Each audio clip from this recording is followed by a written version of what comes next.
Well, good morning, Valley. Today on Valley Por Vida, we are checking in with our friends over at Cena Yard Rentals to learn all about family fun that they can help us out with. We're also getting an inside look at light versus dark roast coffee, which is better for your health. Well, we're going to find out. And we've got info on how anxiety and stress could possibly be correlated to hiatal hernia syndrome, plus so much more. Now, there's a lot going on, and we've got you covered. Valley Por Vida starts right now.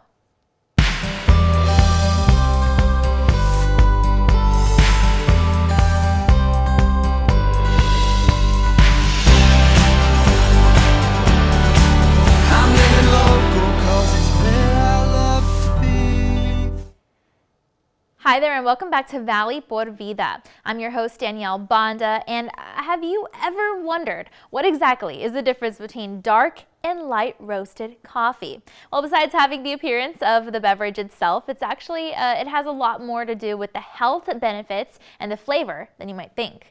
You see, light roast coffee is made with just enough time for the beans to cook, but not enough to be completely depleted of moisture. And dark roast offers the more traditional coffee taste and experience. But there's a lot more to dive into when it comes to your light roast versus dark roast cup of joe. So we went ahead and spoke with an expert to learn more. Hi everyone, I'm Nora Tobin, Health and Wellness Partner in Marriott International and Global Corporations, delivering strategies for stress, sleep, energy, and immunity. I'm so excited to be here this morning talking coffee. I've just launched my Nora's Naturals coffee, grown in the Finca Isabel Mountain Range in Nicaragua and roasted here in Santa Barbara. And today we're going to be talking about the differences between light and dark roast coffee and a couple of the well-being benefits to our morning cup.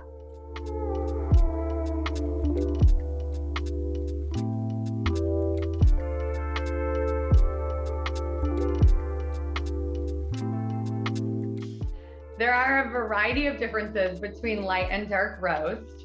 First and foremost, flavor profiles. So we probably already know which one we gravitate towards. And there's a reason behind that because the flavor notes are quite different when it comes to light and dark. Light is more what they call bright, that coffee experts in the world call bright, which means that it's going to be more fruit forward, have more notes of citrus, and different complexities of the taste. It's not going to be such a straightforward taste. It's almost like wine where you can taste a variety of types of fruit and types of minerality from the earth. So the light roast is definitely more of a exploration in taste. If you wanted to just try your palate out on different light roasts, there's a lot there and they are pretty in depth. And it's very fun. It is very similar to wine in that way.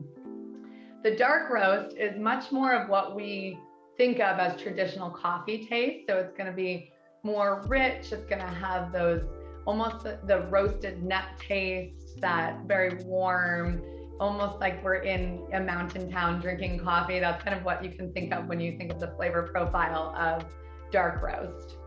The differences in health benefits are wide-ranging as well. So when it comes to light roast, of course it's roasted for a shorter period of time. It's a lighter roast, which means it's going to preserve the antioxidant properties within the bean a little bit better than the dark roast. The dark roast still has antioxidant profiles, but the light roast is going to have more so just because it's not being roasted for too long and it's going to maintain that quality of the antioxidants. And antioxidants, of course, are compounds that we want more of in our diet. So we can find them in coffee, dark leafy greens, root vegetables, a variety of different foods, berries, and things like that. But when it comes to coffee, light roast is going to definitely be the better choice for the antioxidant count. And that's going to help with cellular turnover and slowing down the aging process. The dark roast is going to be roasted for, of course, a longer period of time, and it brings out the ability to process B5 in our system. So B5 is a vitamin that is quite supportive of our metabolism. So whenever we want to speed fat burning power or just accelerate that metabolism, if we're sitting at a desk for a long period of time, I always look for all the help I can get in different areas when I'm sitting for a while. And coffee actually has some fat burning benefits in that way, and dark roast is going to contain even more of those benefits.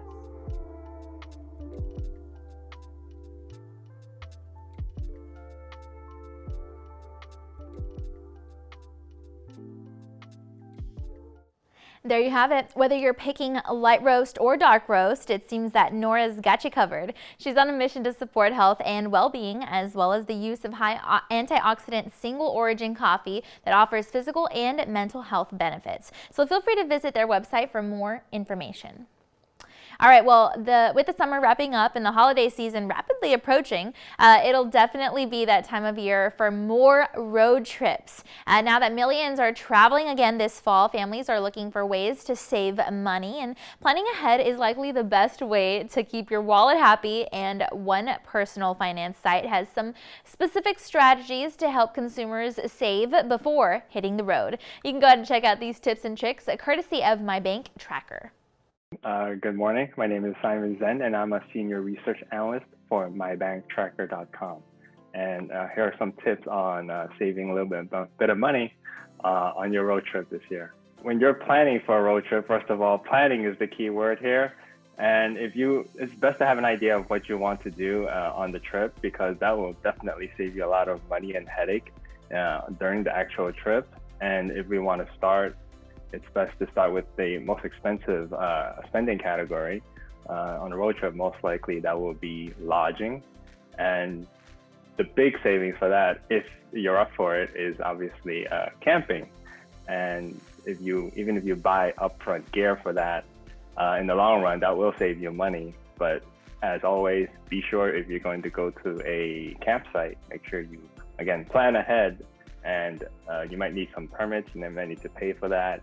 And get that ahead of time, because some very popular campsites are actually filling up very quickly, and they might take months in advance of reservations. So you need to get on that first. For auto, you might be renting, or you have your own. If you have your own, when it comes to automobiles, it's best you might not be saving much up front, but if anything happens and you need some type of emergency assistance or service, that's when the big savings comes in. So it's better to avoid that in the first place. So if you have your own vehicle, it's great to get it checked, do any routine maintenance that you need to get taken care of. And if you're doing rentals, remember to check for any credit card perks that you may have. There might be useful travel perks, for instance, auto collision damage waiver. That might help you, so that when you do rent the car, that might offer a little bit of extra coverage. You could deny that coverage at the rental company.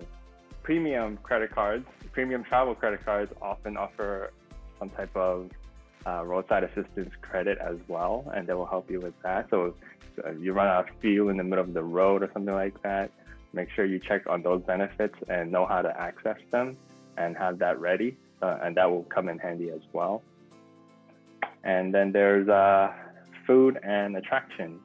So food is, again, planning comes a long way. If you already know what stop you're gonna hit, certain key restaurants that you wanna visit. But it's often, you could save a bunch of money just from packing your first few meals, having a little bit of small breakfast ready in the car, in a cooler, a little bit of breakfast and milk. Milk and cereal will likely go a long way to save a little bit for breakfast. And snacks, it's important to have snacks ready, because that will hold you over until your next planned destination, so that you're not resorting to any expensive options that you might not have no choice, and you're just hungry and you're just going to buy it and spend that money. For credit card specific, let's say you're going to pick a hotel or motel, whatever, and be sure you might have saved up a lot of credit card points in the past year from not traveling. So consider using that. Some cards may have an extra benefit. They may cost a little bit more points than usual to redeem those points for travel and hotel. Other things such as, if you're going to book hotels, motels, you're probably going to stay there just for a shower or sleeping. So you don't have to get too fancy with it. You could just pick the cheapest option, and then you're probably on the road the next morning already anyway. So that's definitely something to consider. Again, planning can help keep costs down and save the most, and that includes things like making sure your car is up to date on oil changes, tire rotations, and more, so that it can get you where you want to go safely. And also be sure to pack your snacks and plan your meals accordingly. And don't forget to look for those coupons and discounts ahead of time so that you can make the most out of any attractions on the list. And of course, never overlook an opportunity for a great family outdoor camping experience as an added way of saving a few bucks on lodging. All right, well, it's time now to take a commercial break, and then we've got to look at your local weather updates. But be sure to stay tuned because Valley Por Vida will be back, and we'll be talking about a possible link between anxiety and stress and how it may be related to hiatal hernia syndrome. Those important details plus more coming up.